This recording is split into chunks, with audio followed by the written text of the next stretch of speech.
Saludos. Welcome to Piano Sundays, one of the signature events of our Marches music series at Pregones, Puerto Rican Traveling Theater. Today, we welcome Sara Davis Buechner, back by popular demand and noted for her musical command, cosmopolitan artistry, and visionary independence. Sara Davis Buechner is one of the most original concert pianists of our time, lauded for her intelligence, integrity, and all-encompassing technical prowess, and astounding virtuosity. Japan's In Tune magazine sums up, Buechner has no superior. Enjoy. My name is Sara Davis Buechner. I'm a pianist. I've been a concert pianist for more years than I really care to say, maybe about 30 or so, something like that. Yes, the process that I have for choosing the music that I study and the music that I play is probably very complicated to describe, but of course it starts from a feeling of the heart. Perhaps you've heard something somewhere, or you thought of someone, or you thought of some place you had been, and then for me, the music is always entwined in all of those kind of memories. So I tend to follow my heart where it takes me, that I want to go. So if it's a time for Spanish music, well, I'll play a lot of Spanish music. If it's time for Polish music or American music, we'll sort of go there. But I tend to follow my heart. And then I would say any piece that I play in public, it's probably about a year of practice and trying out and experimentation before it's ready for the concert stage. The kind of composers that seem to suit me best are composers who deal in color. I've always been a very visual person. When I was young, I loved paintings. And paintings for me were a way, as a child, that they brought me to foreign countries and interesting places. And when I think of certain composers, say Debussy, I see all of those colors. When I think of music of Torina, I see these canvases of Joaquin Sorolla. And so for me, color is a very big key. My routine on the day of a recital is to try and stay as calm as possible because I love to play the piano. So it's kind of like recital day is Christmas day for me. It's like, when am I going to open the presents? Open the presents. Waiting. The waiting is very hard. The playing, that's the easy part once you get there. So I don't have any process. I try not to eat too much, try not to sleep too much, try not to do anything too much. Save it up for the concert. And then, of course, after the concert, then there's always a nice party. The first piece I'll play today is by Federico Mompou. He's a Catalan composer.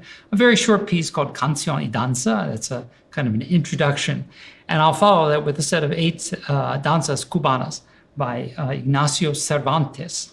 And this was just sort of the theme in the back of my head was we're coming to springtime, even with the snow outside. I wanted to greet the new season with some sense of freshness and cheer and joy, which is badly needed, I think. And then I'm following that with some student pieces I wrote when I was young myself, a set of pieces that I called a New York sketchbook. And I thought of playing that here because it ends with a virtuoso piece called El Paso del Bronx, the Bronx Step. And whenever I come to the Bronx, well, I think of things like that. I'm thrilled to be here. I lived in the Bronx for many years, and the Bronx still lives in me. I like to say that. I'm very close to this place, and I'm really delighted to be here. And I hope that this spring recital brings a sense of my own sense of excitement and joy and song and dance.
So nice to be with you all here today. I'm Sara Davis Buechner, pianist in one of my favorite places of all, the beautiful Pregones Theater in the wonderful Bronx of New York City, where I lived for a number of years. And as I like to say, I lived in the Bronx, but the Bronx still lives in me for many nice reasons.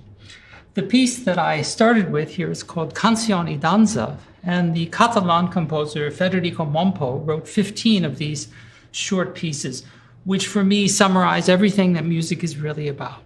If we try to define music, it becomes very complicated to talk about the notation and what does it really mean, ideologically, all this stuff. Forget that. It's song and dance. It's as simple as it can be. And I wanted to choose a program today that would celebrate just a kind of vivaciousness and a new feeling of spring and some good positive feelings after a very difficult year that I know most of us have had. So I'm going to follow this with a set of Cuban danzas cubanas by the father of Cuban classical music, Ignacio Cervantes. These are very short pieces, mostly just one page long, but they have so much, a wealth of emotion inside their pages and very complicated counterpoints and so forth. So they're just wonderful miniatures with very provocative, interesting titles and all kinds of interesting personal things in there. So enjoy.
think something that has always amazed me about the city of New York is simply the people who come to live here. And this made itself present to me at the time I was studying some of those danzas of Cervantes.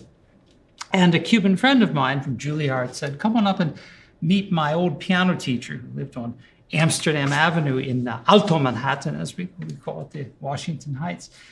And this fantastic man, Mr. Edmundo Lopez, had actually studied with and was a good friend of Cervantes' daughter.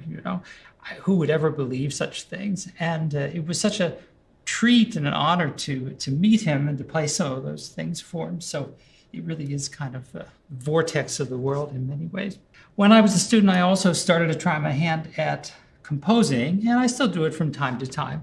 I perhaps feel a little bit less confident about that side of my musical ability, but be that as it may, this particular opportunity especially, it seemed like I wanted to dust off these old pieces. These are among the first piano pieces that I wrote back in the late 1980s. And it's a set of 3 pieces that I call a New York sketchbook. And they're kind of like musical portraits of 3 places that I got to know very well and loved at the time. The first one is a somber kind of intro. It's called Sunday Morning, Riverside Park. And I used to like hiking in there in the sort of the frosty, chilly fall mornings. And you would hear the church bells ringing from Riverside Church nearby. And I actually knew the man who rang those bells up there. So it seemed like he was always very close.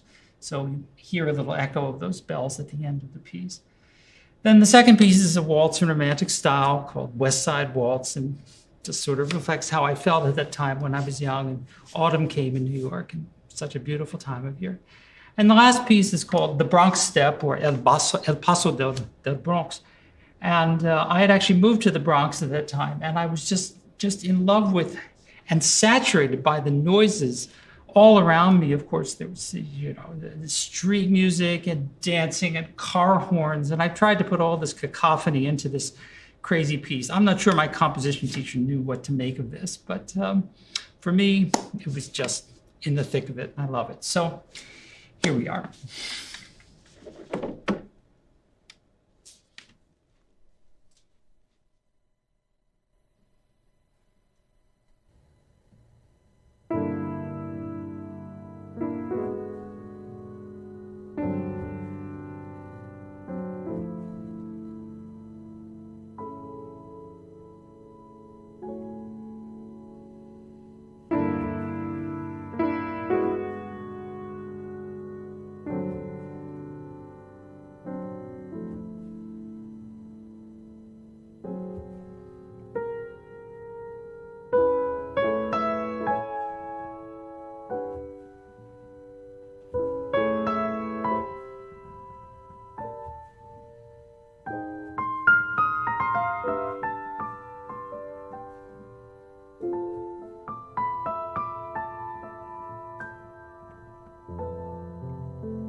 It was the first place I worked when I moved to New York City as a young artist. It's one of the only places in New York where I can explore my artistic side and my culture. We are so proud to be recognized as one of the leading Latinx theater ensembles in the nation. Thank you for your support. Thank you for being part of our family.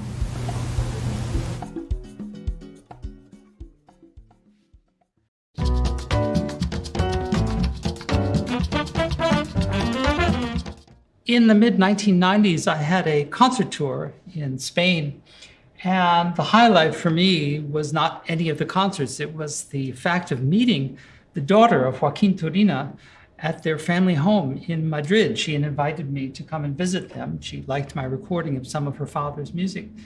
And it was just amazing to see this place that she had kept basically since her father had passed away in 1949. She took me to the second floor where his piano was, and I played his piano a bit. And she brought out some manuscripts that had never been published and asked me to play them. She wanted to hear what those were like. And for me, the absolute highlight of it all was going to the roof, where there was a beautiful roof garden of many, many flowers. And Obdulia Turina had kept all of those flowers exactly as her father had liked them. He liked to go to that rooftop, and you could see the city of Madrid while smoking his cigar and having his glass of wine. And the colors were just so incredible up there, and she'd kept them all, the exact same flowers and the same planters in order, so you could really experience what the composer loved to do, you know. And for me, it taught me that the music of Turina is so much about color. It, of course, is full of flamenco rhythm as well, but he paints in sound. It's a marvelous thing. So I'm going to play for you three portraits that he calls Mujeres Española now, Opus 17 by Joaquin Turina.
world of music is absolutely boundless.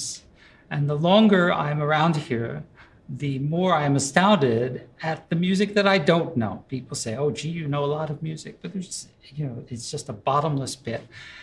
And in the last couple of years, I got to know the Spanish music of Federico Longas, who is pretty much forgotten in history, and not for a good reason by any means. A marvelous composer. He made most of his living as an accompanist, and he traveled all over the world. And I have the feeling that's probably why he didn't become celebrated in his native Spain. He spent a lot of his life in New York City, also in Chile. But I love his music, and I hope you will too. I'm going to play 3 pieces by Longas now, the Catalana and Guajira, and finally his biggest piano piece, which is called Aragon.